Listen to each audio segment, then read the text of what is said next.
It started with a mistake, not a dramatic one, not the kind that makes headlines or breaks a life, just a quiet misunderstanding that changed everything. Mia Carter arrived late, her shoes damp from the rain, her pulse quick from running. The cafe buzzed with the noise of weekend chatter and the smell of roasted beans. Her friend Nora had set her up on this blind date, promising that the woman was charming, grounded, someone worth meeting. Mia had laughed it off, but agreed in the end because saying no felt heavier than trying. She needed something new, or maybe she just wanted to believe she still could be surprised. The instructions were simple: a seat near the window, a woman waiting in black. That was all she knew. She scanned the tables, spotted a poised figure sitting alone, a glass of water in front of her, her posture perfect, her focus distant. Something about the woman's stillness drew her in, the way she occupied the air around her as if the world bent slightly to her rhythm. Mia hesitated, adjusted the strap of her bag, and walked over. "Hi," she said softly, her voice nearly lost under the hum of conversations. "I'm Mia." The woman lifted her gaze, calm and curious. There was no surprise in her face, just quiet interest. "You're early," she said, her tone even, eyes steady. Mia blinked, confused. "Am I? I thought I was late." The stranger smiled, just a fraction, as though amused by something private. "It depends who you're meeting." The line made Mia laugh awkwardly. "Nora said you'd be here," she added quickly. "She told me you'd be wearing black." Something flickered behind the woman's expression, something that wasn't annoyance. More like intrigue. "Then I suppose you found me," she said. Mia sat before she could think twice. The chair creaked faintly beneath her, and she felt suddenly aware of how out of place she must look next to this woman who seemed carved from confidence. She tried to steady her breath, fingers brushing the edge of her napkin. "I'm sorry if I made you wait. Traffic was awful." "It's fine," the woman replied. Her voice was low, almost soothing. "I wasn't waiting for long." There was a small pause, the kind that stretches without turning awkward, the kind that lets you study someone's face without getting caught. Mia noticed the sharp lines softened by light, the quiet intelligence behind her eyes. She didn't know why, but it made her nervous and calm at the same time. A server approached, asked if they needed menus. The woman shook her head. "Just tea for me." Mia ordered coffee she didn't really want. When the server left, she tried to keep the conversation alive. "Nora told me a little about you," she said. "You work in tech?" The woman tilted her head slightly, a hint of amusement curling her lips. "I suppose I do," she said, though her tone made it sound like an understatement. "And you?" "Publishing," Mia replied. "Freelance editing, mostly." "It's not glamorous." The woman's gaze didn't waver.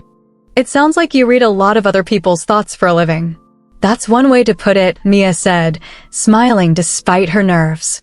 "Sometimes I think I spend more time inside other people's minds than my own." The woman's eyes softened, and for a moment Mia thought she saw something almost wistful there. "That might not be a bad thing," the woman murmured. "Depending on whose mind it is." The silence that followed wasn't empty. It was thick with unspoken questions.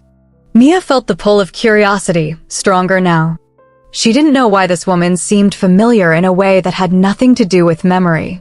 She wanted to ask her name, but hesitated, afraid it would make the moment too formal, too fragile. Instead, she asked, "Do you come here often?" The cliché slipped out before she could stop it. The woman smiled fully this time. "Not really. But maybe I should." Mia looked down at her cup, fingers tracing the rim. "I almost didn't come," she admitted. "Blind dates aren't really my thing." "And yet here you are," the woman said. "Maybe you trust your friend more than you think." "Or maybe I'm just tired of saying no to everything," Mia replied. Their eyes met again, and it lingered. There was warmth there now, mixed with something sharper, something like understanding. The sound of footsteps interrupted them. Another woman approached a nearby table, waving to someone Mia couldn't see. She sat down with a laugh that carried across the room. The stranger across from Mia glanced at the clock, then at her. "You said your friend arranged this?" "Yes," Mia answered. "Why?" The woman exhaled, quiet but sure. Because I don't think I'm the one she meant for you to meet. Mia froze. Wait, what? The woman's lips curved gently. I was waiting for a business associate, not a date. But you sat down and I thought, well, it would have been rude to correct you immediately. Mia's face burned. Oh my God, she whispered. I'm so sorry. I thought, don't apologize. The woman interrupted, her voice steady. You've made this afternoon infinitely more interesting.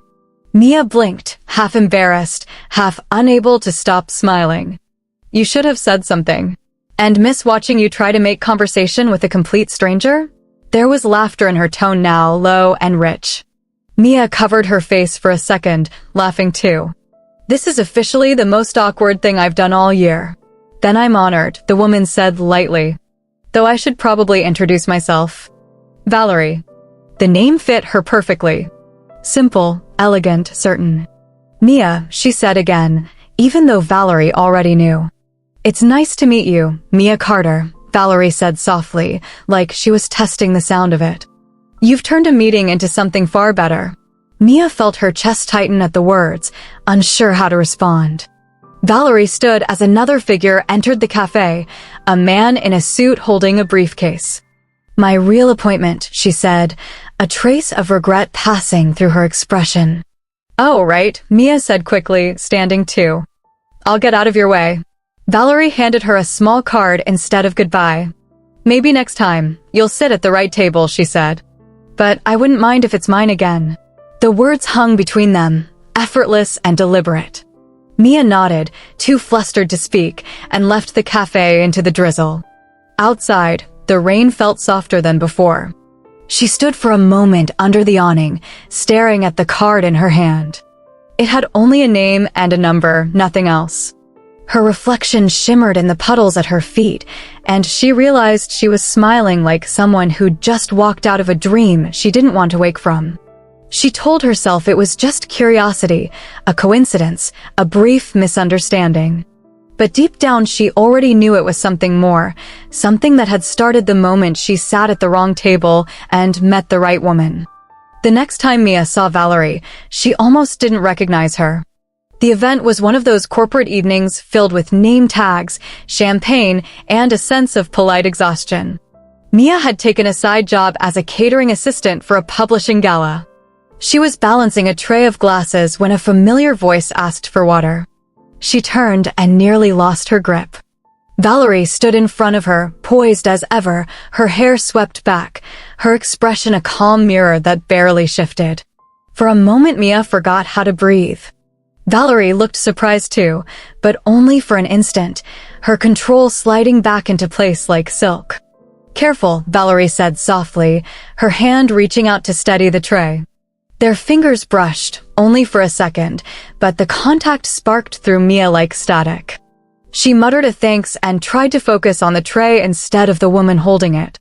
Valerie studied her, curiosity lighting her eyes. So this is what you do, she said, half teasing, half sincere. It's one of the things I do, Mia replied. Rent doesn't pay itself. She tried to keep her tone light but heard the tremor in her own voice.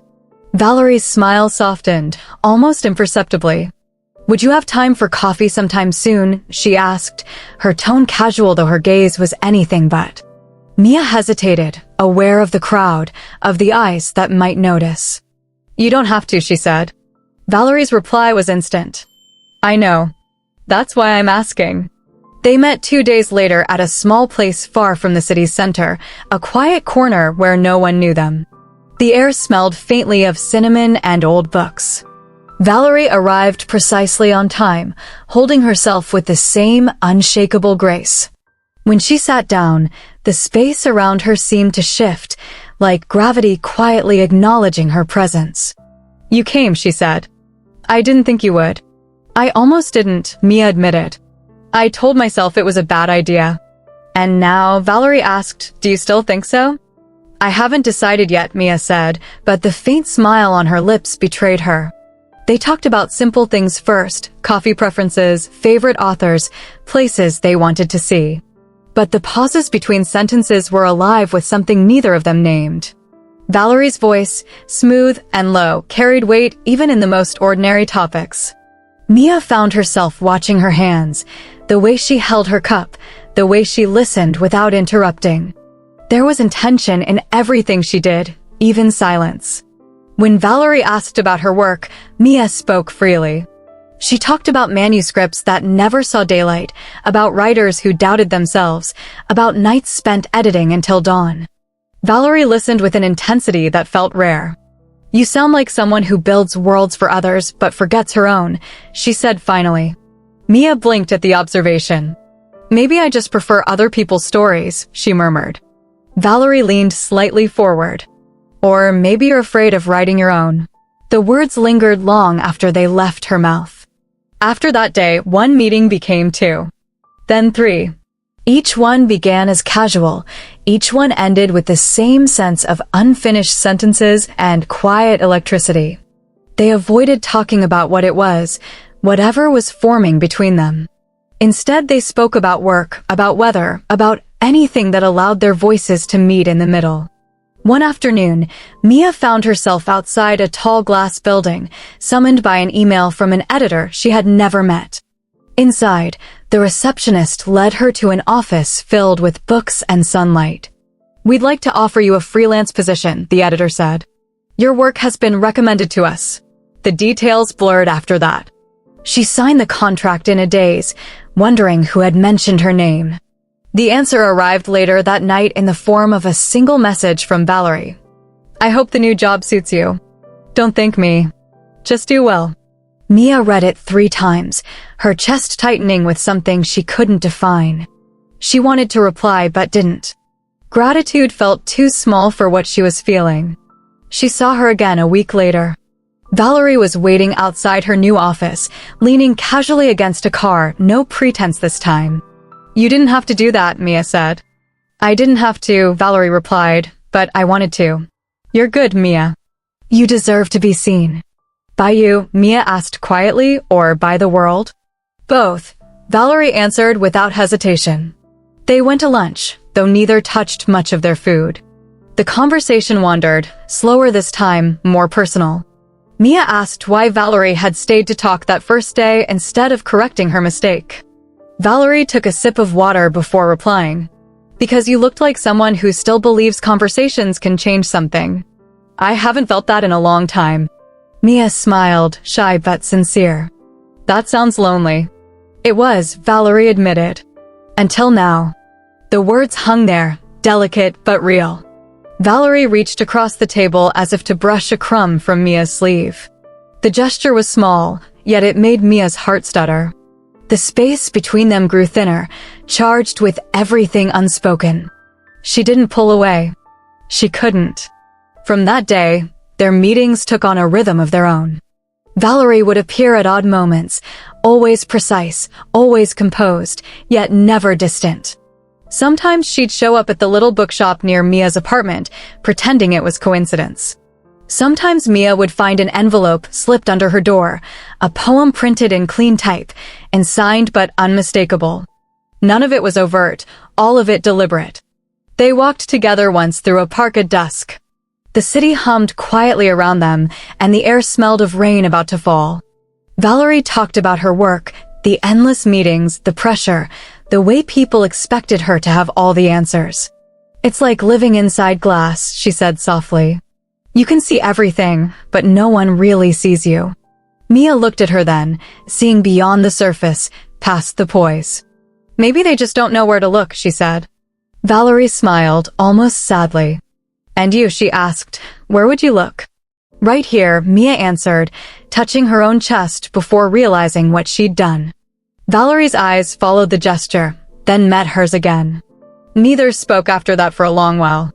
Later, as they reached the corner where they would part, Valerie stopped. "Can I tell you something?" she asked. Mia nodded. "I wasn't supposed to be at that cafe that day.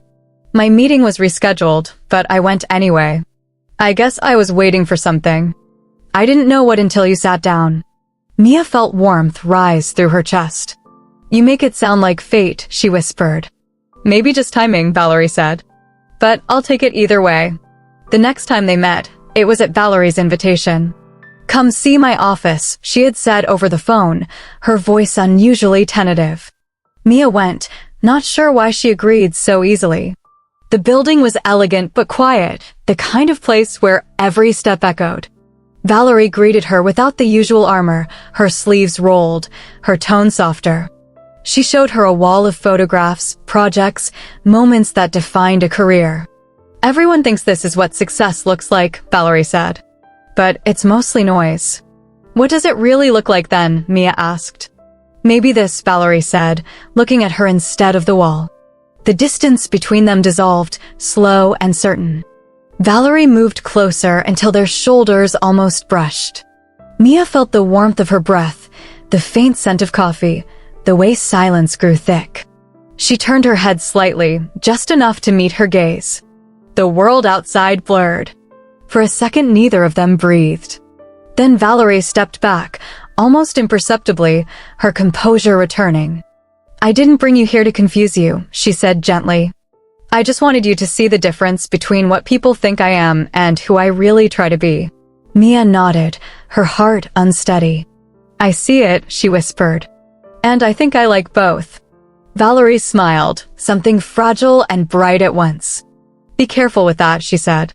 "Liking both can get complicated." "Maybe complicated isn't always bad," Mia answered. They stood there for a long time, neither moving, caught in that careful distance where a breath could change everything.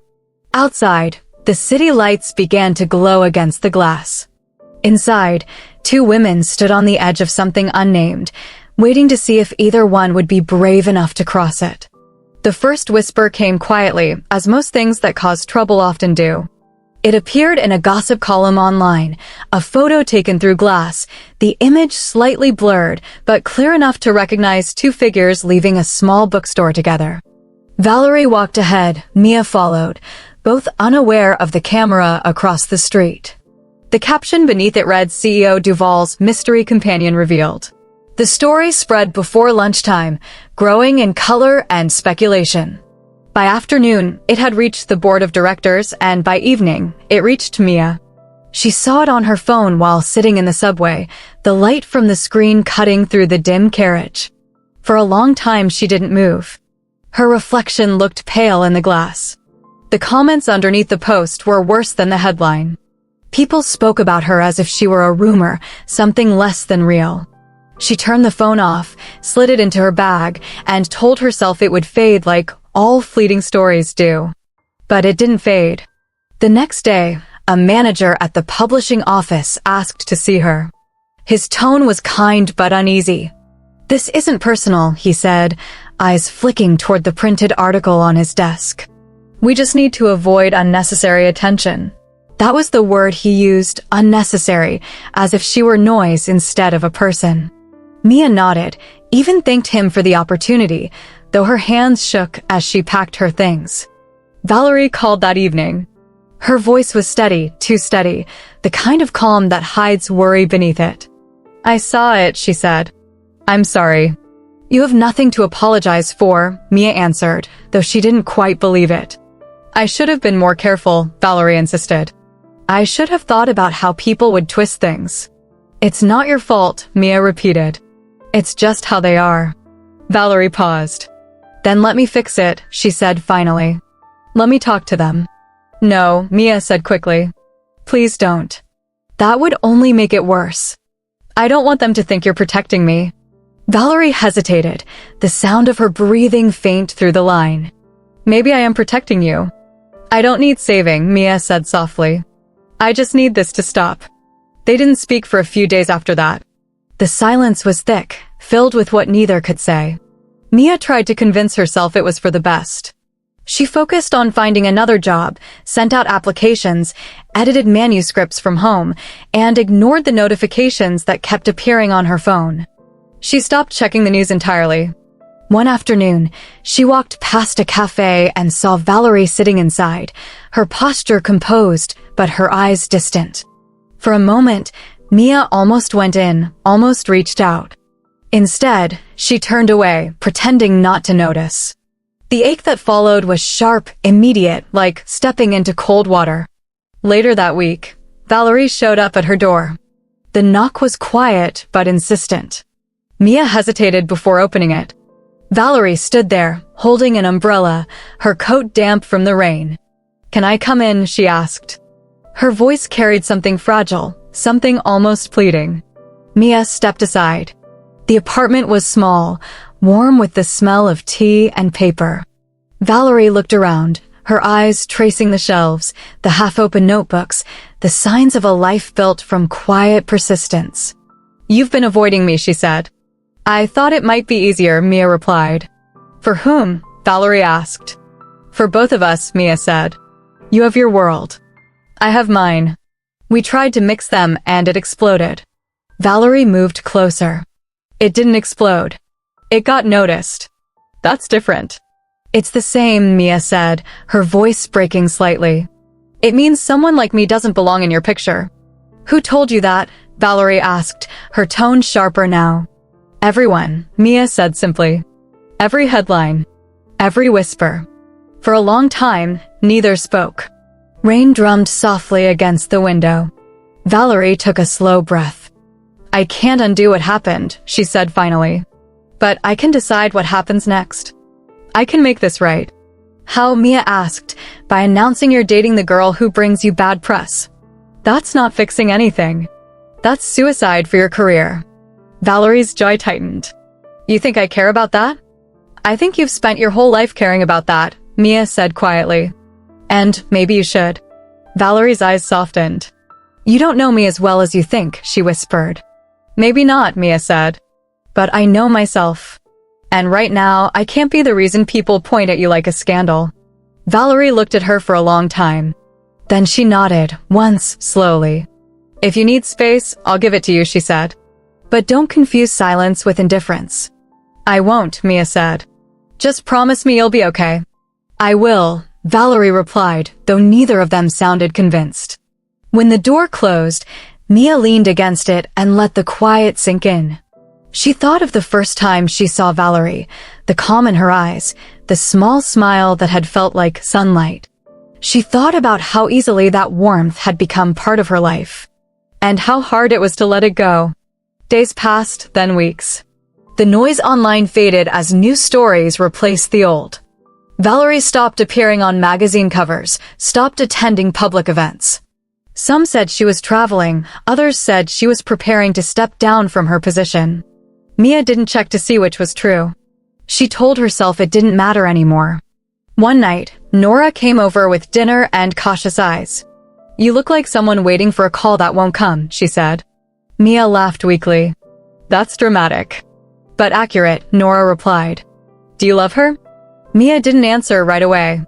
"I don't know what to call it," she said finally. "But when she's not here, everything feels too quiet." After Nora left, Mia sat by the window, the city humming below. She wrote for a while, trying to distract herself. When she closed her notebook, her hands were trembling. The silence felt heavier than before. Weeks later, she saw Valerie again, though not in person. A photo appeared in a financial report. Valerie stood in front of a podium, announcing her resignation from Duval Capital. Her statement was brief, professional, distant. No mention of scandal, no hint of pain. But to Mia, it looked like an ending. She didn't reach out. She didn't know if she should. She told herself Valerie was better off free from the noise from her. But the thought didn't comfort her. It only deepened the ache that had settled quietly in her chest. One evening, she passed by the same cafe where they had met the first time. It was nearly empty. She took a seat by the window, the same one she had chosen by mistake months ago. The table looked smaller now, the air quieter. She smiled faintly, tracing a circle on the wooden surface with her finger. It had begun as an accident, and maybe that was all it was meant to be. But as the lights reflected off the glass, she realized that some mistakes didn't vanish. They lingered, reshaping the spaces they touched. And sometimes, even when love stepped away, it left behind a silence that didn't feel empty at all, only waiting. The message arrived on a quiet afternoon when Mia least expected it. Her inbox was mostly filled with invoices, job requests, and subscription emails, but buried among them was a short note from an unfamiliar address. It said only, "You left your umbrella in my car." There was no signature, yet she knew immediately who it was. Valerie. Her breath caught, fingers hovering above the keyboard. It had been nearly 3 months since the last time they spoke. 3 months since that final conversation that had ended in silence instead of closure. She typed and deleted several replies before finally sending, "I didn't realize I had." The response came seconds later. "Maybe that's why I kept it." There was something in the simplicity that made her pulse skip. Mia stared at the screen, feeling the same mix of fear and warmth that Valerie always seemed to awaken in her. "Do you want it back?" she typed. Another pause. "Then, only if you come get it." That evening, they met again. The city had turned colder, and the air carried the scent of rain on concrete. Valerie stood outside the same bookstore where the first photo of them had been taken, the scene now strange in its familiarity. She looked different, lighter somehow, though there was still a shadow in her expression, something thoughtful and restrained. "I wasn't sure you'd come," she said when Mia approached. "I wasn't sure either," Mia replied. "But I didn't want to leave you with my umbrella forever." Valerie smiled faintly. "I've missed this." "What, returning forgotten items?" "No," Valerie said softly. "You." The word hung in the air like a confession. Mia didn't answer right away. The sound of traffic filled the space between them, the world moving as if unaware that something fragile was unfolding on the sidewalk. "You look better," Mia said at last. "Freer." "I'm trying to be," Valerie admitted. "I left a lot behind." "Your company," Mia said. "Your entire world." "It wasn't my world anymore," Valerie replied. "It belonged to people who wanted me quiet. I don't owe them that." They walked together without deciding where to go. The rhythm returned easily, as if no time had passed at all. Conversation came softly, like old music rediscovered. Valerie told her about the months since stepping down, about the silence that had followed, the uncertainty, the sense of starting over. Mia listened, realizing how rare it was to hear her sound unguarded. When they reached a park, they stopped beneath the glow of a single streetlight. The branches above swayed gently, scattering small shadows across their faces. "Do you ever think about that day?" Mia asked quietly, "when I sat at the wrong table?" "All the time," Valerie said. "I've thought about what might have happened if you hadn't. And? I think I would have stayed asleep a little longer." The words caught Mia off guard. "You don't seem like someone who sleeps through life." Valerie smiled. "You'd be surprised how easy it is to mistake movement for meaning." They stood there for a long time, the silence deep but not uncomfortable. Valerie reached up suddenly, brushing a strand of hair from Mia's face. The gesture was gentle, almost instinctive. "You haven't changed much," she said. "I have," Mia murmured. "You just don't see it yet." The touch lingered longer than it should have. Their eyes met, and something unspoken flickered between them again, that familiar pull neither could quite resist. Valerie's hand hesitated before falling back to her side. "I didn't ask you to meet me just to return an umbrella," she said quietly. "I figured," Mia replied. "I wanted to tell you I'm starting something new," Valerie continued. "Something smaller, cleaner, mine." Mia's lips curved. "A company?" "A foundation," Valerie said. "For education grants and creative projects. I need people I can trust. People who understand work that isn't about power." She hesitated, her gaze steady. "I thought of you." Mia blinked, unsure how to respond. "You're offering me a job?"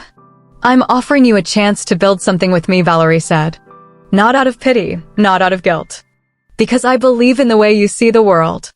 The words stirred something deep in Mia's chest. For months, she had drifted from one small assignment to another, avoiding anything that might remind her of what she'd lost. But hearing Valerie say "with me" instead of "for me" felt like an invitation she hadn't realized she'd been waiting for. "You know this could make things messy again," she warned. "I know," Valerie said. "But sometimes messy is just honest." Mia laughed softly. "You always did know how to make chaos sound poetic." "Maybe you were the poetry," Valerie said under her breath. They talked until the park lights dimmed. Plans formed in the air between them, tentative but alive. Valerie's vision was clear, a program to fund young writers, editors, and artists who couldn't afford to chase their craft. Mia offered suggestions, asked questions, challenged her ideas. For the first time in months, she felt her thoughts expand instead of retreat. As the night stretched on, they ended up sitting on a bench near the fountain. The air had turned cooler, and Valerie draped her coat over Mia's shoulders without asking. It smelled faintly of cedar and rain. "You don't have to take care of me," Mia said softly. "I know," Valerie replied. "I just want to." They fell quiet again, their shoulders brushing. The nearness felt natural, almost necessary. Mia turned slightly, her voice low. "Why now, Valerie? Why come back after everything?" Valerie looked at her, eyes steady, voice unflinching. "Because I finally realized what I left behind mattered more than what I lost." The honesty in her tone disarmed Mia. She wanted to speak, but couldn't find the words. Instead, she reached out, her fingers barely grazing Valerie's hand. Valerie didn't move away. She turned her palm upward, their hands fitting together with quiet certainty. For a long time, they didn't speak. The city hummed in the distance, and the fountain's rhythm filled the spaces between their breaths. Then, slowly, Valerie leaned closer. The air between them shifted, warm and trembling. "If I kiss you," she said quietly, "I don't think I'll stop this time." Mia's heart thudded once, sharp and real. "Then maybe you shouldn't stop," she whispered. Valerie hesitated only a heartbeat before closing the distance. The kiss was soft at first, careful, like rediscovering something lost. Then it deepened, steady and certain, filled with everything they hadn't said. It wasn't desperate, it was patient, as if both had waited long enough to finally let the world fall away. When they pulled apart, the silence between them felt alive. Valerie's thumb brushed along Mia's jaw, tracing the faint tremor that lingered there. "That was overdue," she said quietly. "Maybe," Mia replied, her smile trembling. "But I think it was right on time." They stayed like that for a while, hands still entwined, hearts unhurried. The rain began to fall again, light and steady, soaking the path ahead of them. Valerie stood first, offering her hand. "Come on," she said. "We've got something to build." Mia took it, no hesitation this time. And as they walked through the drizzle together, side by side, it no longer felt like a mistake that had started everything, but the beginning of something finally whole. The months that followed felt like learning to breathe again. What began as a cautious collaboration between two women slowly turned into a rhythm that neither of them had expected. The foundation grew from an idea scribbled on Valerie's kitchen table into something real, something that carried their names side by side on the letterhead. They worked long hours, sometimes in silence, sometimes in laughter, surrounded by stacks of proposals and the smell of fresh coffee. It was exhausting and beautiful in equal measure. Mia discovered a side of Valerie she had never seen before. The woman who once lived behind glass now spent her mornings in messy meetings and her evenings helping students draft essays for scholarships. She no longer wore her calm like armor. She argued, she laughed, she made mistakes, and every imperfection made her more human. Mia loved that version of her, the one who smiled over burnt toast and cursed at jammed printers. One evening, after a long day of interviews with new applicants, they stayed behind to finish sorting paperwork. The office was quiet, lit only by a small lamp on the desk.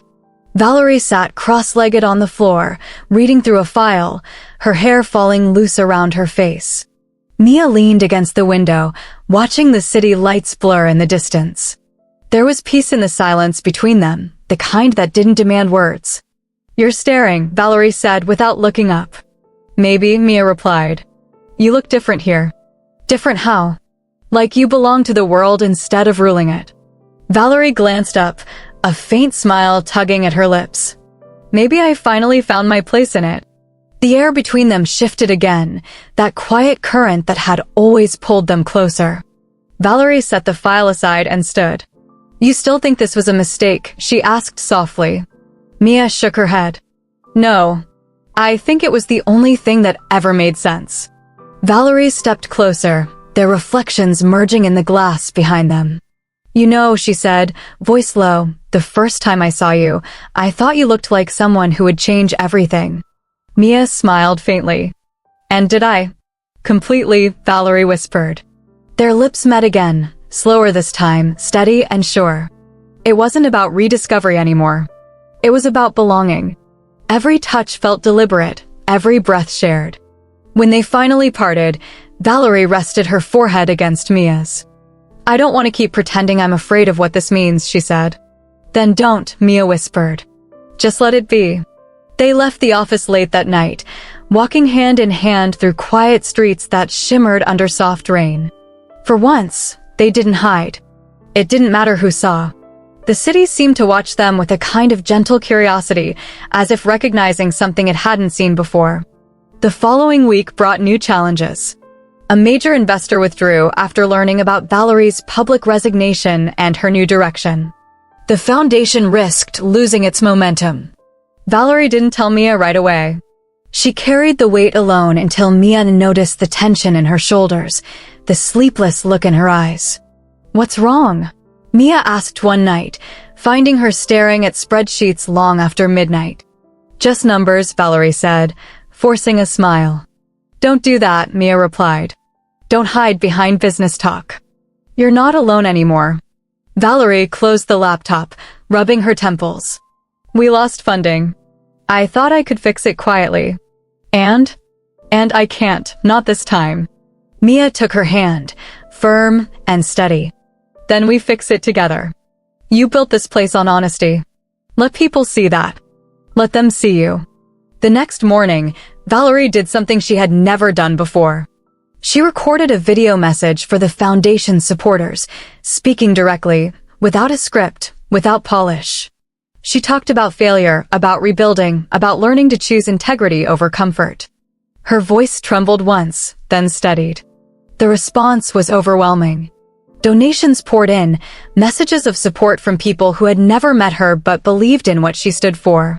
When Mia showed her the numbers the next day, Valerie just laughed, a sound that filled the room. "You were right," she said. "About what?" "About letting people see me. Turns out they didn't hate what they found." Mia smiled. "I could have told you that." The success of the foundation drew attention again, but this time the headlines were different. They spoke of change, of second chances, of a CEO who chose compassion over control. For once, the world didn't twist the story. It celebrated it. One afternoon, as sunlight poured through the wide windows, Valerie invited everyone to the rooftop to celebrate the first major grant awarded. There were glasses raised, laughter echoing, the sound of something new taking root. When the crowd dispersed, Mia stayed behind, leaning against the railing. Valerie joined her, 2 glasses in hand. "Remember the day you thought you sat at the wrong table?" Valerie asked. Mia laughed. "How could I forget?" "You didn't," Valerie said. "You just found the one that mattered." They clinked glasses, the sound light and clear. The view below stretched wide and golden. Mia turned to her. "You ever think about what's next?" Valerie nodded slowly. "All the time. But for the first time, it doesn't scare me." "What does it feel like now?" "Like peace," Valerie said. "Like something worth holding on to." That evening, when they locked up the office and stepped into the street, the air was soft with early summer. Valerie took Mia's hand as they crossed the intersection, no hesitation, no disguise. A few people glanced their way, most didn't. The world kept turning, and for once, it felt like it was turning in their favor. Weeks passed, and their work continued. They traveled to small towns, visited classrooms, met young writers who reminded Mia of her younger self. Valerie watched her during those visits, proud and quiet, as if she finally understood that love didn't always have to come from grand gestures. Sometimes it was in the way Mia listened, the way she smiled, the way she believed. One evening, after returning from a long trip, Valerie led her to the pier near their office. The sky was deep orange fading into violet. Boats rocked gently below. "There's something I've been meaning to ask you," Valerie said, her voice steady but softer than usual. Mia turned, curious. "What is it?" Valerie reached into her pocket and pulled out a small velvet box. Inside was a simple silver band, elegant and unadorned. "I don't want to make promises I can't keep," she said. "But I can promise this. That I'll keep trying. That I'll stay." Mia's breath caught. For a moment, she couldn't speak. Then she smiled, eyes bright with tears. "You already do," she said. Valerie slipped the ring onto her finger, her hands trembling slightly. "So that's a yes?" Mia laughed through the tears. "It's everything." They stood there as the last light faded, the waves murmuring softly beneath them. There was no grand audience, no headlines, no noise. Just two women who had once lived in separate worlds, now standing side by side, having built something entirely their own. When Valerie kissed her, it wasn't about passion or fear or the rush of discovery. It was quiet and certain, the kind of kiss that felt like a promise kept. Later, as the night deepened, they walked home together, the city humming around them. Valerie glanced over, her eyes warm. "You know," she said, "you never really sat at the wrong table." Mia smiled, squeezing her hand. "I know. I was just early." And under the streetlights, with laughter in their breath and love steady between them, they walked forward, no longer looking for the right world to fit into, but building one together, one choice, one heartbeat, one story at a time. Love stories don't always start with fireworks. Sometimes they begin with a quiet mistake, a seat taken by accident, a conversation that should have ended but didn't. Mia and Valerie were proof of that. They found each other not because life planned it, but because neither of them walked away when it would have been easier to. Their love wasn't loud, it wasn't perfect, but it was real. It grew in silence, through small acts of kindness, through the courage to stay when everything around them told them not to. In the end, they didn't chase fairy tales or grand gestures. They built something stronger, a kind of love that made space for both ambition and tenderness, strength and vulnerability. Two women who had spent years trying to fit into the world finally learned how to create their own. Thank you for watching She and She. If this story touched you, don't forget to subscribe, share, and stay with us for more stories where love finds its way sometimes quietly, sometimes unexpectedly, but always beautifully.